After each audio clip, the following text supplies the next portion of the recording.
Hello everyone.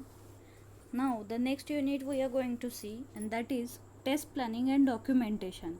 So in this unit we are covering test planning, that is the goal of test planning, why we need test planning. Then test planning topics, writing and tracking test cases, the goal of test case planning, test case planning overview, test case organization and tracking, reporting bugs, getting your bugs fixed, and isolating and reproducing the bugs. So we'll see the first bit of this chapter, test planning, the goal of test planning. So before we start, we should know what is a test plan. A test plan is a detailed document that describes the test strategy, objectives, schedule, estimation, and deliverables, and resources required for testing. So overall, what are the different things that are needed for a particular test case or total test plan we need to execute, that all are covered or described in this particular document.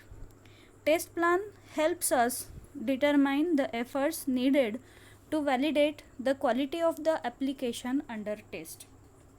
The test plan serves as a blueprint to conduct software testing activities as defined process, which is minutely monitored and controlled by the test manager. So the test manager is overall responsible for checking whether my particular test plan is getting executed properly or not, what are the different bugs my team is finding, and whether they are reporting the bugs properly or not. All these things will be checked by the test manager.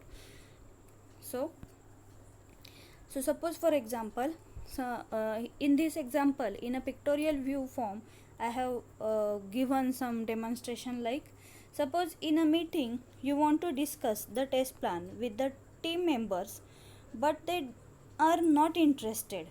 So suppose you are a boss and your teammates are not interested in executing such a test plan. They are thinking like, why to go for such a test plan, we will go for ad hoc testing and all these things. So the boss is saying like, we need a test plan for this project, it's important. But your colleagues are saying making test plan is a waste of time, I want to work now, no need of such a test plan, right? So in such case, what will you do? Select your answer as following figures. So option 1 is given here. So you are bombarding your teammates or your colleagues like, I am manager, do everything as I said.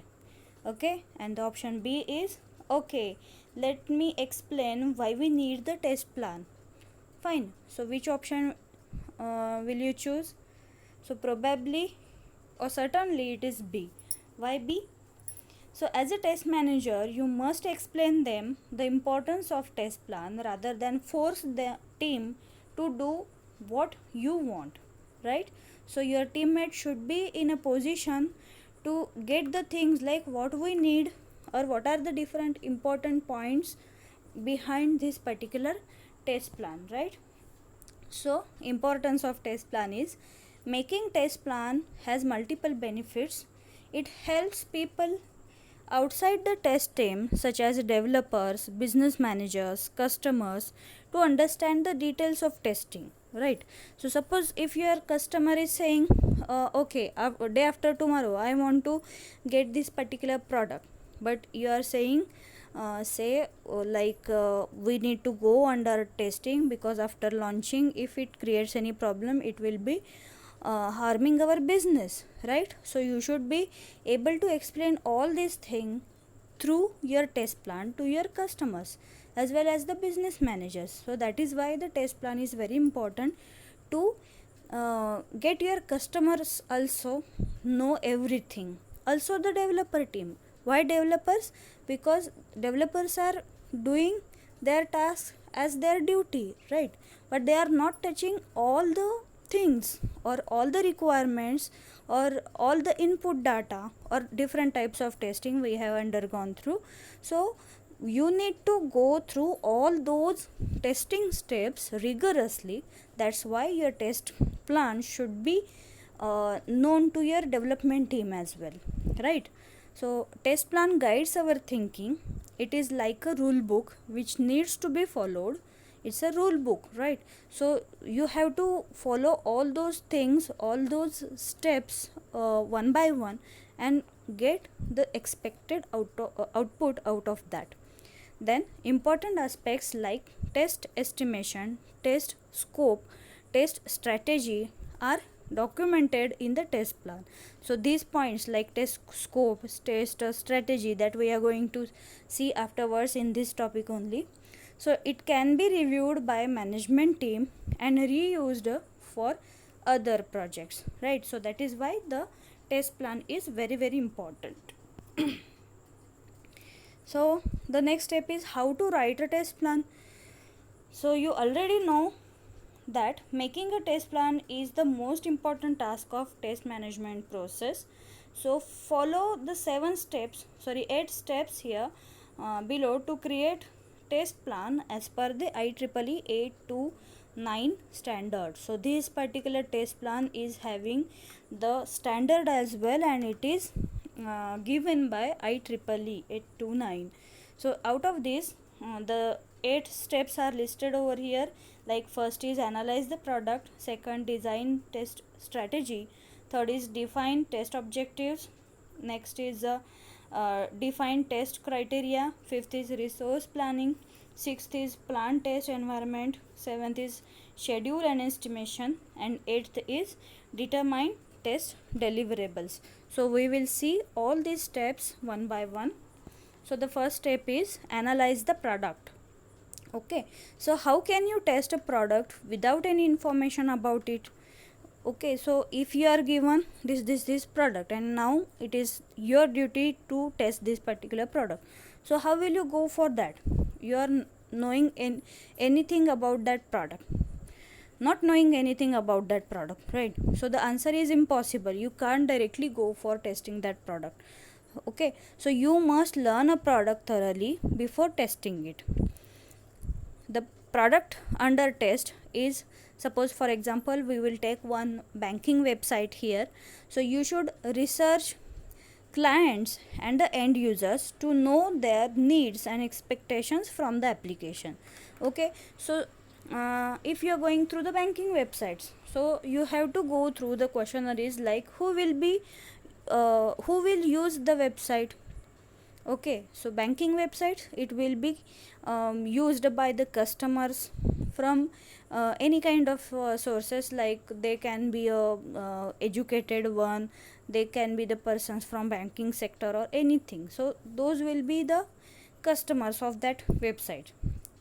Okay, so then why what it is used for, what is the purpose behind that particular website? So all the transactions related to your money, your account details, all those things will be considered under that particular project.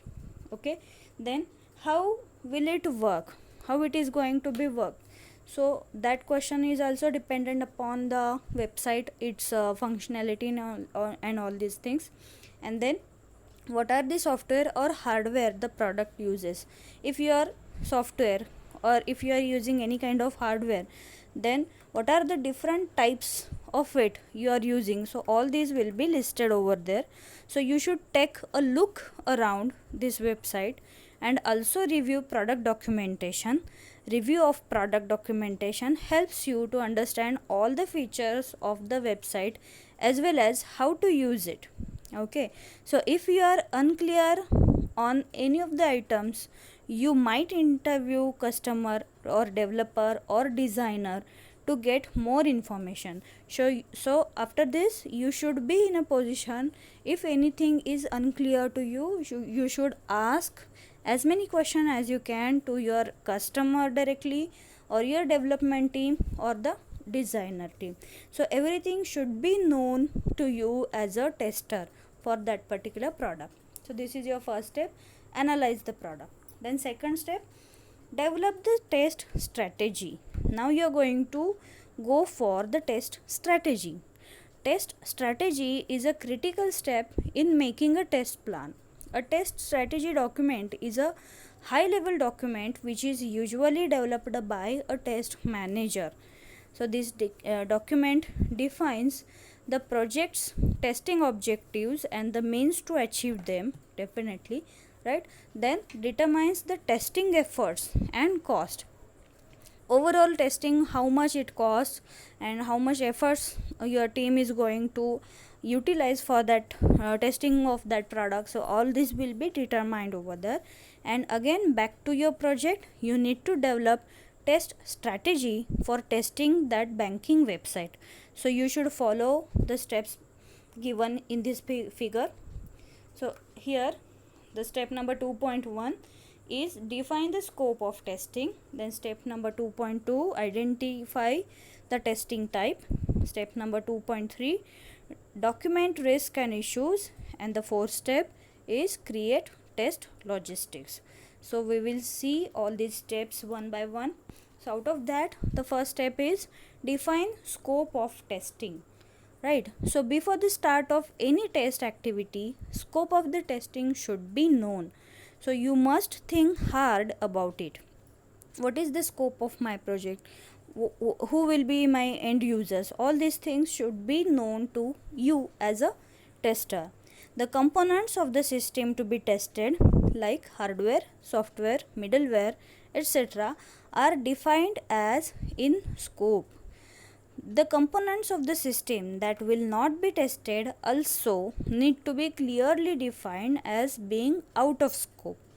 Okay, and defining the scope of your testing project is very important for all stakeholders. A precise scope helps you for that. Give everyone a confidence and accurate information of the testing you are doing. Okay, and all the project members will have a clear understanding about what is tested and what is not. Okay, so for that, how do you determine scope of your project? That is very important. So to determine the scope, you must precise customer requirements. You should be in a position to describe the requirements of your customer to your team as a scope of your project. Then the project budget, is it a low level project or high budget product? Okay, who will be the end users for that product? Then what will be the use? Is it a general purpose used, or it is very confidential material it will be having? All these things will be determined in the scope. Then project specification, then skill and talent of your test team, all these will be given over there. Now should clearly define the in scope and out of scope of the testing. And as the software requirement specifications, the project bank only focus on testing all the functions and external interface of the website of bank in scope testing. Okay, so if you are testing any bank website, so here in this particular case, the project bank focus on testing all the functions and external interface of the website. And non-functional testing such as stress, performance or logical database currently will not be tested, which is now taken as a out of scope. Okay, and then second point is problem scenario. The customers wants you to test his API, application programming interface, but the project budget does not permit to do so. In such a case, what will you do? So well, in such cases, you need to convince the customer that API testing is extra work and will consume significant resources. Give him data supporting your facts. Then tell him if API testing is included in the scope, the budget will increase by say XYZ amount. The customer agrees, and accordingly the new scopes, out of scopes items are, so for this banking website, in scope items will be functional testing, and if your customer wants, then go for API testing. And as of now, out of scope items will be database testing, hardware and any other external interfaces if there. So those will be out of scope testing. Okay, so here you are defining the scope of testing step. Then second step is identify this testing type. So a testing type is a standard test procedure that gives an expected test outcome. Each testing type is formulated to identify a specific type of product bugs, but all testing types are aimed at achieving one common goal, that is early detection of all the defects before releasing the product to the customer. The commonly used testing types are described in this figure. So here we can go for one by one testing. Like first is given here is unit testing. So test the smallest piece of variable software in the application. Okay, then API testing, test the API, application programming interface, created for the application. Then integration test, individual software modules are combined and tested as a group. Then system testing, under this conducted on a complete integrated system to evaluate the system's compliance with its specified requirements. Then install or uninstall testing, in this focuses on what customers will need to do install or uninstall and set up or remove the new software successfully. And then agile testing, in this testing the system using agile methodology. So you will be undergoing all these processes. So there are tons of testing types for testing software product. Your team cannot have enough efforts to handle all kind of testing. So as a test manager, you must set priority of the testing types. So which testing types should be focused for web application testing? So which testing types should be ignored for saving the cost? So all these things will be decided by the test manager itself. Okay, then next is step number 2.3. so it will be the document risk and issues. So under this, risk is a futures uncertain even with a probability of occurrence and potential for loss. So when the risk actually happens, it becomes the issue. In the article risk analysis and solution, you have already learned about the risk analysis in detail and identified the potential risks in this project. And then next step is number 2.4, that is create the test logistics. So in test logistics, the test manager should answer the following questions. Like first is who will test, and then when will the test occur.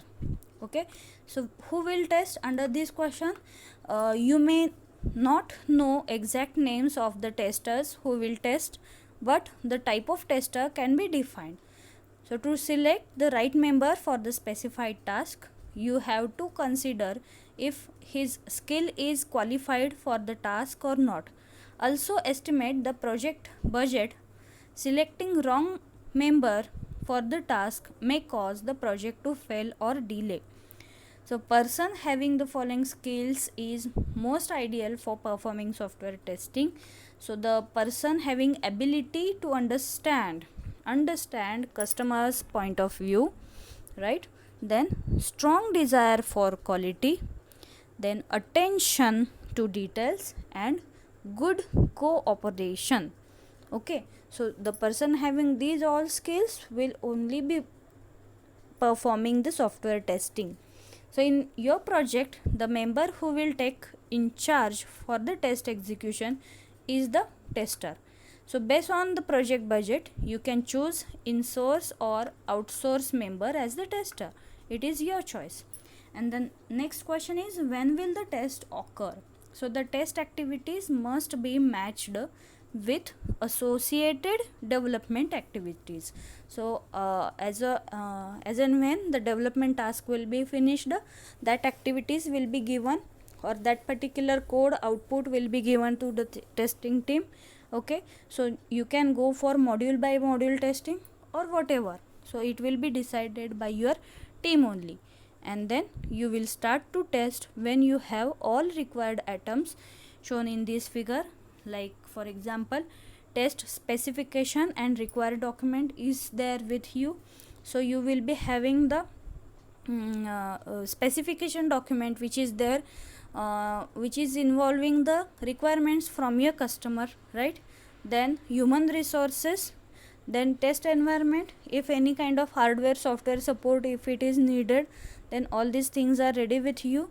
Then and then only collaborating all these things, all these 3 points, you will be in a position like ready to test position. Okay, so here you are going through the test logistics, then going for the next step number 3, as our earlier figure 8 steps, out of that the third step is define test objectives.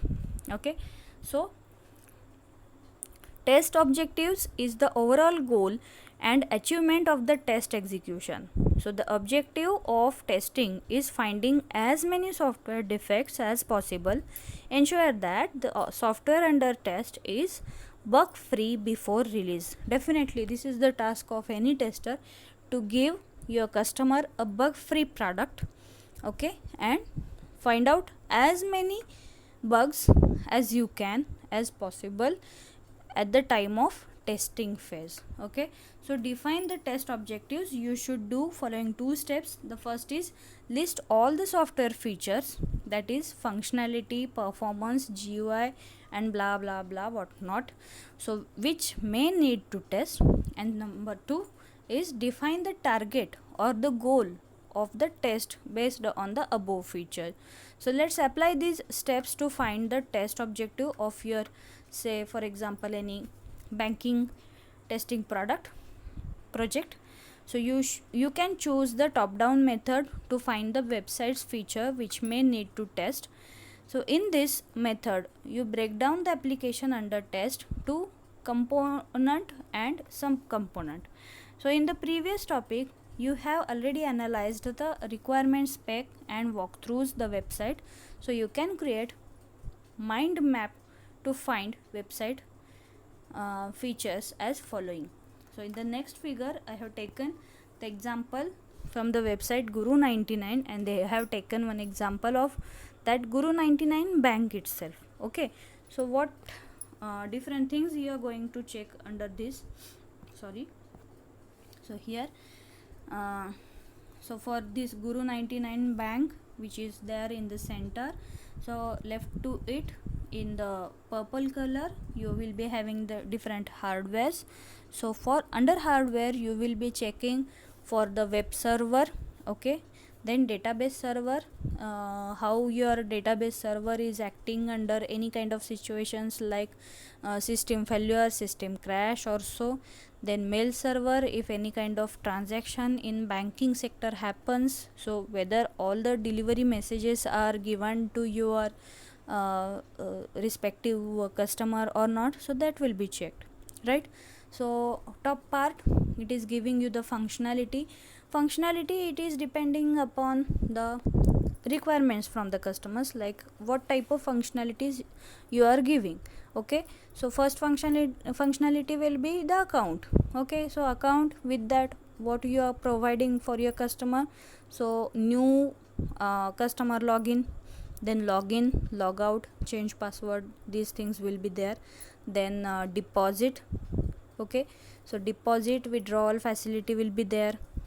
Your customer is going to check the balance of his account. He can send any inquiry messages to the respective bank person. Okay, then fund transfer. So fund transfer, under that if any new beneficiary he want to add. Okay, so what type of checkings will be there. Then any kind of, under this the functionality, one time password if you are sending, or you are giving the mobile number and on that the code will be sent. Okay, so that kind of functionality will be there. Then right hand side, under in a blue color you will be having the usability point of view. So usability, how much user friendly your website will be. Okay, so how much with easiness your customer is handling to that website, so that will be covered here. And then clear the contents, whether all the things, all the functionalities are cleared to your customer or not. If this button is pressed, this particular link is pressed, so what will be the effect of this? So all these things should be clear to your customers. Then in green color it is shown that the security. So security, what type of security you are giving, account protection if you are giving, then authorized person access, how you are giving. So all these will be depending upon the customer itself. If you have gone through the any banking website like online SBI, ICICIbank.com, okay, so you will be in a position to get all these things. Or any kind of app if you have used, then you can get the idea of all these things. Okay, then at the downside you will be having in sky blue color the UI, user interface. So in this you are checking web elements. So web elements like button, menu, text and images, whether they are appearing on the pages properly or not, whether button they are clickable, menu items are visible and they are navigating to the respective pages or not, that will be checked. Then again website layout, so which language you are going through. Okay, so HTML, CSS support. Then different types of hyperlinks you have given, they are properly working or not, that all will be checked under UI. Then again in the orange color the performance is given, performance like load testing, stress testing, that will also be the part of banking website. You can check the performance of your website on Mondays and Saturdays, like, okay, so as we know Sunday is a holiday, so at that time how grateful performance you are getting with your banking website, that will be checked. And last but not the least, red color in the square it is given that compatibility. So compatibility with which particular hardware support or software support your website is feasible with. Like if you are using app on any Android phone, or you are using your website through Chrome browser, Firefox browser, with Windows or with Ubuntu, so how feasible your performance will be, so that all will be listed over here. So overall this figure shows all the features which the Guru 99 website may have. So based on above features you can define the test objectives of the project Guru 99 as follows. So we will see them. So here check that whether website Guru 99 functionality like account deposit is working as expected without any error or bugs in real business. Check that the external interface of the website such as UI is working as expected and meet the customer needs, and verify the usability of the website. Are those functionalities convenient for user or not, that all will be checked under this. Okay, so this is covered under third step. Then going to the fourth step, that is defining the test criteria. Test criteria is a standard or a rule on which a test procedure or test judgment can be based. So there are two types of test criteria as follows. The first is the suspension criteria, which specify the critical suspension criteria for a test. If the suspension criteria are met during testing, the active test cycle will be suspended until the criteria are resolved. So example, if your team members report that there are 40% of test cases failed, you should suspend testing until the development team fixes all the failed cases. So here it is shown in the figure flowchart. So you have to define the suspension criteria, then execute test cases. If the suspension criteria met, no, finish the test case. If yes, suspend the testing till when developer fix failed test cases. If yes, again go for executing the test case. If no, again the suspension of the testing will be continued. Okay, so in this way you are going for the suspension criteria. And one more is there, that is exit criteria. It says, it specifies the criteria that denote a successful completion of a test phase.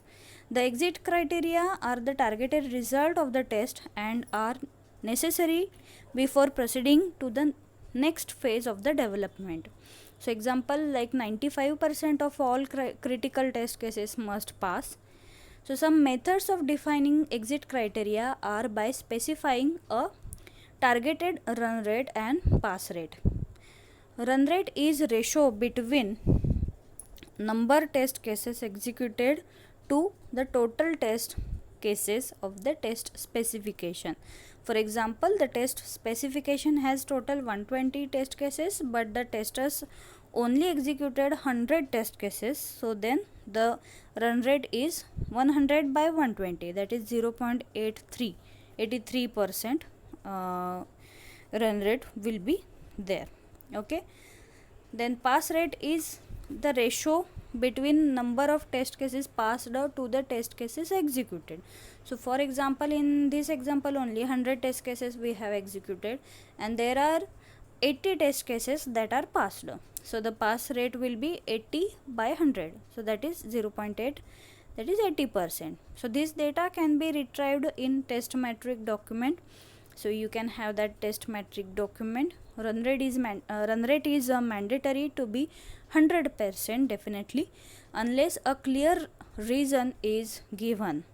Pass rate is dependent on the project scope, but achieving high pass rate is a goal. For example, your team has already done the test executions.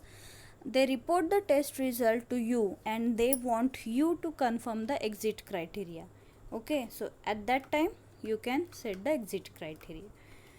So this is the step number 4. Then step number 5, resource planning. What type of resources you need for this particular test plan to be succeed. So resource plan is a detailed summary of all types of resources required to complete the project task. Resource could be human equipment and materials needed to complete a project. The resource planning is important factor of test planning because it help in determining the number of resources like employee, equipment, etc. to be used for the project. Therefore, the test manager can make the correct schedule and estimation for the project. This section represents the recommended resources for your projects. So first is the human resources that we are going to see now. This table represents various members in your project team. Okay, so we will see all of them one by one. So for example, number 1, test manager. So it's his task will be manage the whole project, define project directions, acquire appropriate resources. Then tester, identifying and describing the appropriate test techniques or tools or automation architectures. Then verify and assess the test approach. Then definitely execute the tests, log the results, report the defects.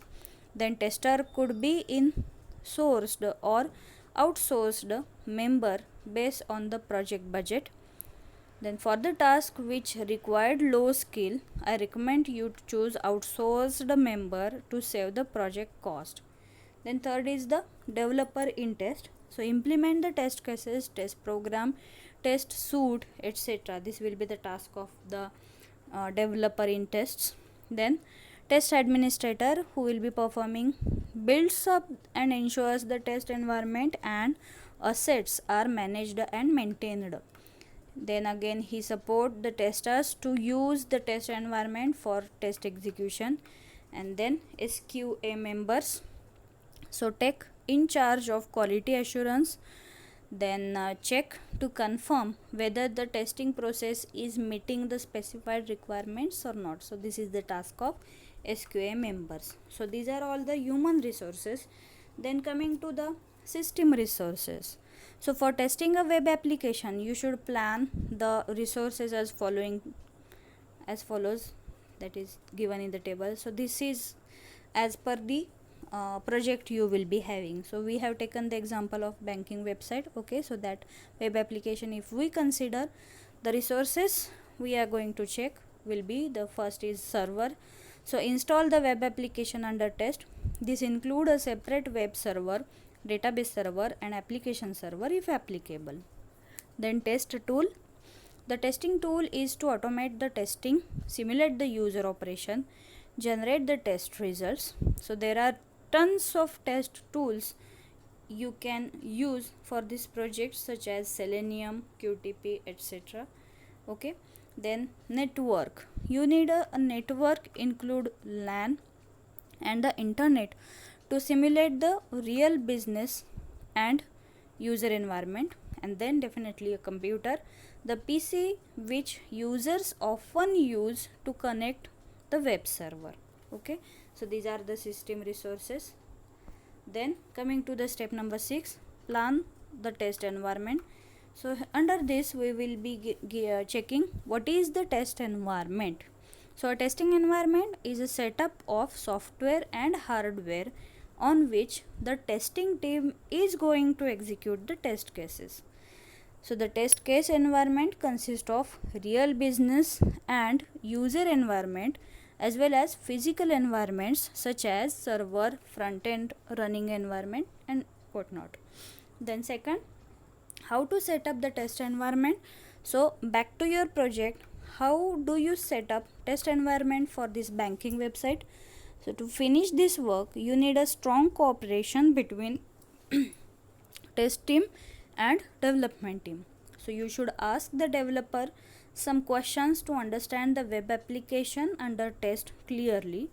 Here are some recommended questions. Of course, you can ask the other questions if you needed. So the questions can be, what is the maximum user connection which with this website can handle at the same time? Okay, as you are going for a banking website. Then second can be, what are the hardware or software requirements to install this website? Then, does the user's computer need any particular setting to browse the website? And then following figure here describes the test environment of the banking website, say www dot something like guru99.com. Okay, so user specification is given here, internet, database server, all the requirements will be given here in the figure only. Then okay, so this is overall the planning of the test environment is there for a banking website. Then coming to the 7th step, that is schedule and estimation, very important. In the article test estimation, you have already used some techniques to estimate the efforts to complete the project. Now you should include that estimation as well as the schedule to the test planning, right? So in the test estimation phase, suppose you break out the whole project into small tasks and add the estimation for each task as below. So this kind of estimation you must have given for your final year project also. Okay, what type of task you are doing, then what are the different members you have included or not, I am not sure, but estimate efforts that is shown over there. I think you have given the deadline for that. Okay, so in how many months you have gone through which particular task, okay, or how much percentage completion of your project will be there. So that type of task you have shown in your synopsis might be. So here it will be like the task, create the test specification. So this is undergone by test designer, which may take 170 man hours. It is man hours, not days, or one day is including 24 hours. So 170 is how much? So it is not like that. You have to calculate the number of hours for which you are working in office. So it could be 170 man hours. Then performing the test execution, so that is done by your tester or test administrator, so it might take 80 man hours. Then the test reports, the reporting type work is done by the tester, it will take 10 man hours. Then test delivery 20 man hours, so overall totally 280 man hours. This is the schedule. So then you can create the schedule to complete the task. So making schedule is a common term in project management. So by creating a solid schedule in the test planning, the test manager can use it as a tool for monitoring the project progress, control the cost overruns. Then to create the project schedule, the test manager needs several types of inputs like employee and project deadline. Definitely the working days, the project deadline, resource availability are the factor which affected to the schedule. This is the first requirement. Then second, project estimation. Based on the estimation, the test manager knows how long it takes to complete the project, so he can make the appropriate project schedule. Third is the project risk. So understanding the risk helps the test manager add enough extra time to the project schedule to deal with the risks. So let's practice with the example. One example is given over there, that will not be the question now. And finally the step number 8, test deliverables. So test deliverables is a list of all the documents, tools and other components that has to be developed and maintained in support of the testing effort. So there are different test deliverables at every phase of the software development life cycle. So the before testing, during testing and after testing, what type of things we need to do. So test deliverables are provided before testing phase, that are the test plan document, test cases document, test design specifications, so that is needed before the testing phase. Then test deliverables are provided during the testing are test scripts. Then if you are using any kind of simulators, then simulators will be included over there. Then test data, on which data you are performing your testing. Then test traceability matrix, so that matrix is needed, what type of test cases, what is the who are the responsible person, what is the expected output, that matrix will be given. Then error logs and execution logs, so this is also done at the during the testing phase. Okay, then the test deliverables are provided after the testing cycle is over, and that are the test result reports. Okay, test result, whether the test is pass or fail or not, whatever the result is. Then defect report, as we have seen defect report, these many test cases are run, out of that these many are pass, these many are fail, so that type of report you have to give. Then installation, test procedures guideline, and finally the release notes. So all these things you have to provide with your means this is the document which you have to provide after the testing cycle is over. So this is all about the why the test planning is needed. So the goal of test planning is covering all these things. Okay, thank you very much.